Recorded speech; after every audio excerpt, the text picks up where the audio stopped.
Shalom, good afternoon. Welcome to Eretz Israel. It's Erev Tisha B'Av. Here we're getting ready for Suda Mafseket, the traditional meal where we cease to eat for the day of Tisha B'Av, for the day of mourning. We sit on the floor. We eat traditionally mourning symbolic foods like an egg or lentil because they're round, and the circularity of life is part of our maturity to accept mourning and to live through the mourning and understand its necessary qualities. And Rabbi Nachman comes along and tells us an amazing thing about this Suda of Mafseket, this sitting on the floor and eating an egg or a lentil. And he begins that the 21 days from Shavuot, this is in the Torah Pehei, the second section of Likutei Moharan, he tells us that the 21 days from the 17th of Tammuz, the day that we mourn the breaking of the wall of the Mikdash, and the day that the Torah was translated into foreign languages, from then until Tisha B'Av is 21 days. 21 days. Shehem 21 Yom Shebein HaMitzarim, right? These difficult times, 3 weeks. Ukenegdo Be'ilan Luz. And on that similar note, parallel to that, so too it is with a nut tree. And for this reason, we have a custom of eating an egg Erev Tisha B'Av. What's the connection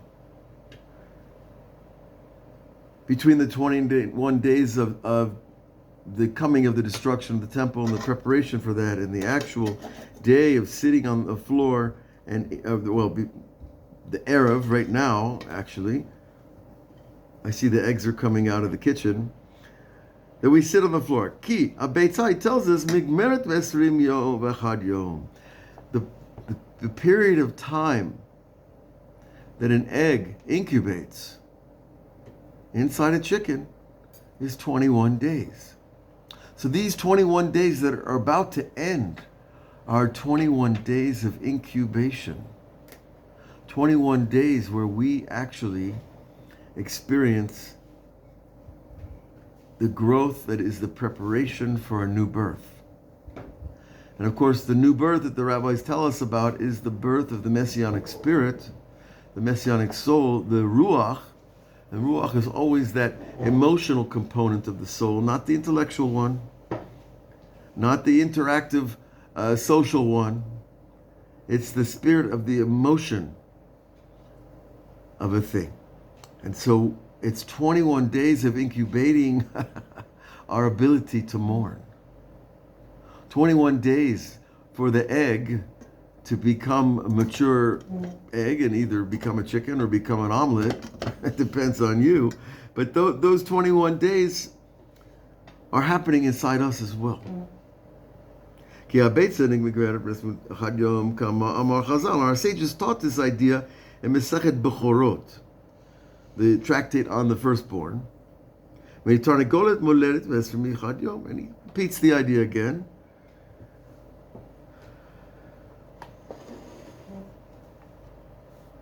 So,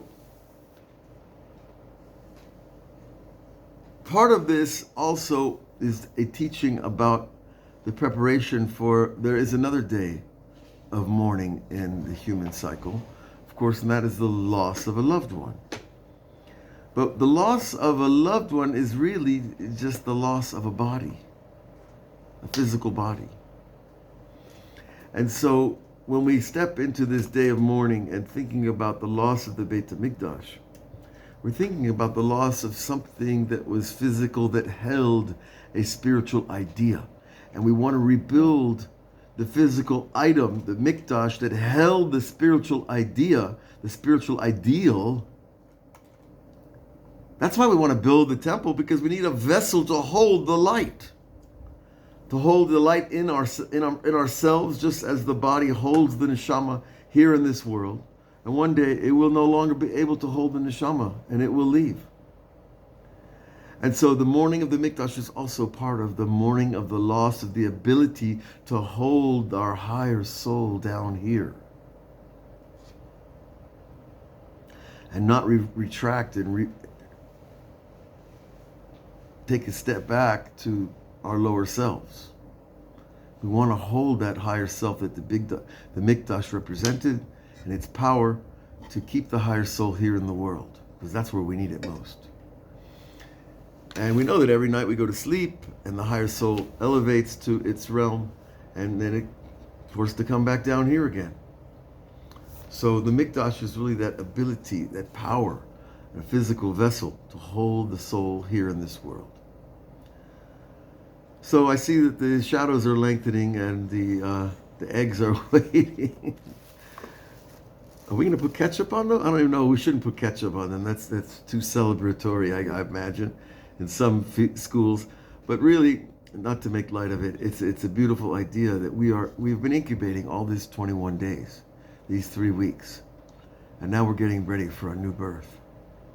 Through what's going to happen tonight and tomorrow on Tisha B'Av, there's going to be a new birth in each of us and in Am Yisrael. We look for you on the other side of Tisha B'Av, when the spirit of Mashiach is reborn again. All the best. Tzom Ka, an easy fast.